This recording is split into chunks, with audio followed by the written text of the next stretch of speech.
Could the next Willy Wonka bring the smolder? I'm DJ Wooldridge, and this is Screen Junkies News.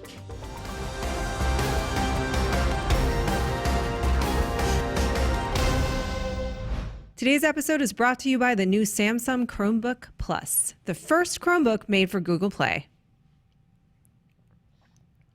Warner Brothers has been developing a Willy Wonka prequel for a while now, and the hashtag show says their sources peg Ryan Gosling as the studio's go-to guy to be the next Willy Wonka.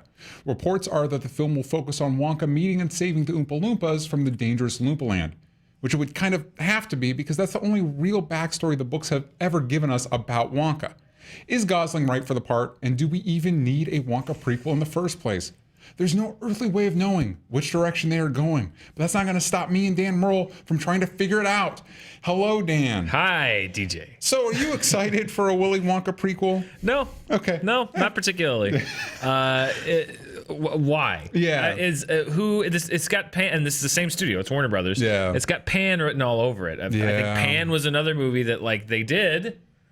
They made that movie, but it was like, who was asking for a Neverland story that took place before? It's a movie that nobody wanted, and nobody went to see it. Yeah, it's funny that you bring up Pan because I'm kind of over the whole Peter Pan thing, and so Pan was never going to play to me in the first place. However, I think Gene Wilder's Willy Wonka is amazing.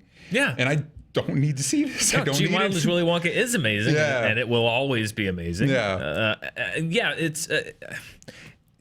I don't get it. I just don't understand it. Why you would even take this into development, because I don't think this is something that people are clamoring for. I mean, Tim Burton did the Charlie and the Chocolate Factory remake, around 10 years ago, and it did well. Yeah, but it's not a movie I don't think that's beloved. It's not a movie that I think people are just like, oh wow, that was such a great look into the nuance of that. I want more of that mythology. Well, I just don't see. Yeah, it's funny because that movie did try to create a backstory for Wonka to, I think, generally mixed results. What did you think of Christopher Lee's dentist dad character, and do you want to see more of that story? Again, it's always great to see Christopher Lee in a movie, and Tim Burton was kind of trying to do his own thing, but I think sometimes for some reason studios and filmmakers are more interested in telling the backstory of characters than audiences are in hearing it, and I really just think it's is there a demand for it? And I don't think that audiences by and large have been saying I wonder where the Oompa Loompas came from. Yeah. You either have read the books and you kind of know, and they even kind of explain it a little bit in the Tim Burton version, or you don't care. And I think most people just really don't care. Yeah, and there's also some benefit into not knowing where some outlandish character, or for example, the Alien movies, did we need to know where the xenomorph came from? No. Or did it work effectively fine? Does Ryan Gosling save this for you at all? Is there something about Ryan Gosling as Willy Wonka you're maybe? Not really. I just he's gonna be he's a great actor. Yeah. And but Johnny Depp was kind of at the height of his newfound fame when he did Charlie and the Chocolate Factory, and he was doing something weird and different and interesting with that role. Yeah. And for me, it didn't really help the movie. It didn't appeal to me anymore as a movie. So I think that would be a curious choice for him at this point. Yeah. And it's just surprising to me because we've had King Arthur. Yes.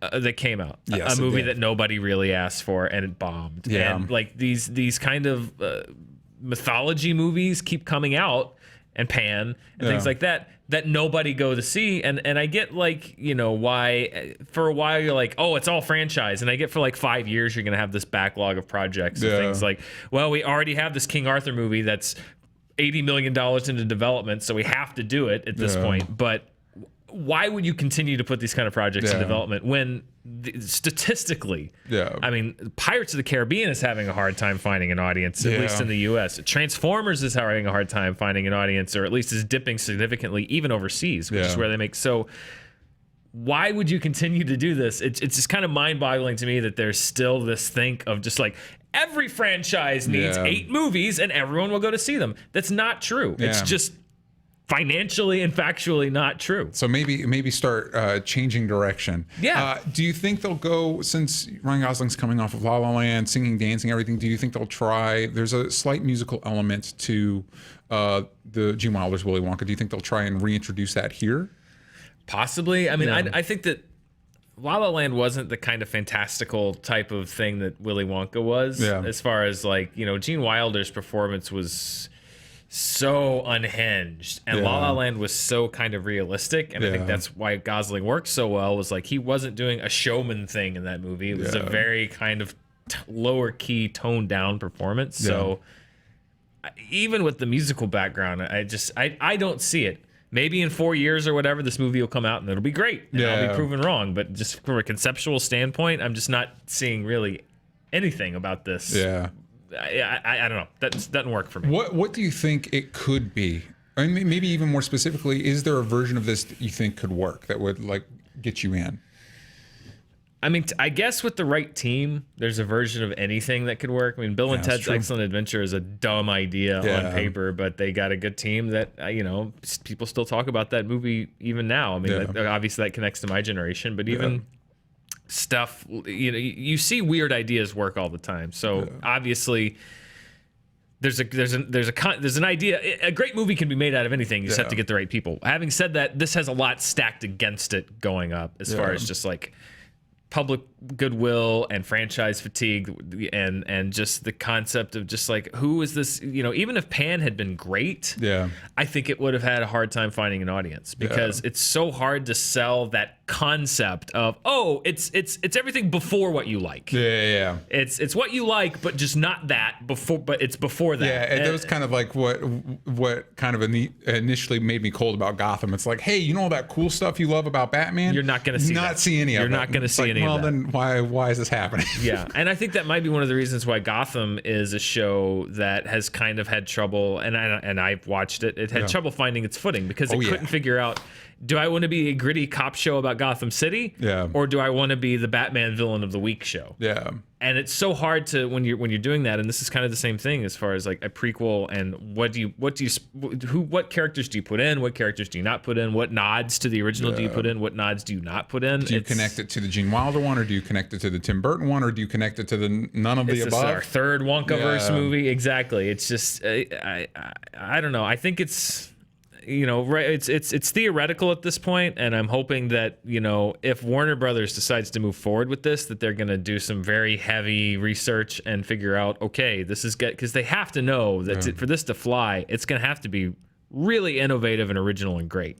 And I don't know. I'm just the whole idea, I think, is going to be a tough sell. I'm with you, though. I was trying to think of what's a director that could be attached that would make me excited, and I'm coming up empty on somebody that I really think could capture what appeals to me about Willy Wonka. I mean, this is not a big name as far as the mainstream goes, but if you got for example, a Michel Gondry attached, and you're like, oh, this is gonna be Michel Gondry's version of Willy Wonka, I'd be like, that would at least intrigue me. It could still be terrible, because not all of Michel Gondry movies have been great. But they've all been interesting. Even Green Hornet was interesting. It was interesting, not a great movie, but it was like, okay, that's an interesting take.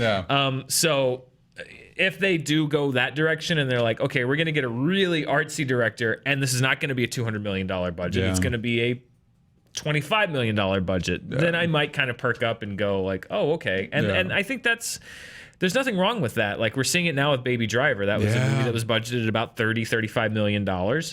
It's doing really well. It was original, it was innovative. It was a filmmaker that was able to execute his vision. It didn't look cheap, and it's not going to make $300 million, but it's going to make a nice, healthy sum of money back for its studio. Maybe Edgar Wright's Willy Wonka. No. I don't know. Could be. Well, before we go, Screen Junkies is going to San Diego. That's right. Well, Screen Junkies News is going to be at San Diego Comic-Con covering all the breaking news. So we are going to be there bringing all of that to you. But also, apart from that, Screen Junkies Central is returning for it's a one-night mega event at the House of Blues. You can go to ScreenJunkies.com/SJ Central. We're giving away a chance for a fan to win not just a ticket to the show. We're talking travel, accommodation, all that stuff. You be our VIP for the event. So you can go to ScreenJunkies.com/SJ Central and read all the rules and enter there. It's going to be super fun. We have some stuff that we aren't able to announce, and it's not like that thing of like we don't have anybody and we're pretending like no, we have something really awesome that we're still locking down. But I think people are going to be super excited about it. Amazing. The show's already sold out, so this could be your only chance to get in. So sign up today. Yes, you and a friend. Exactly. You don't have to fly solo. Perfect. So much fun. So please check that out. And also let us know in the comments down below, who do you think would make a great young Willy Wonka? Please watch more Screen Junkies news videos. Tweet us at SJ News, and we will see you next time. Thanks to the Samsung Chromebook Plus for helping make this possible.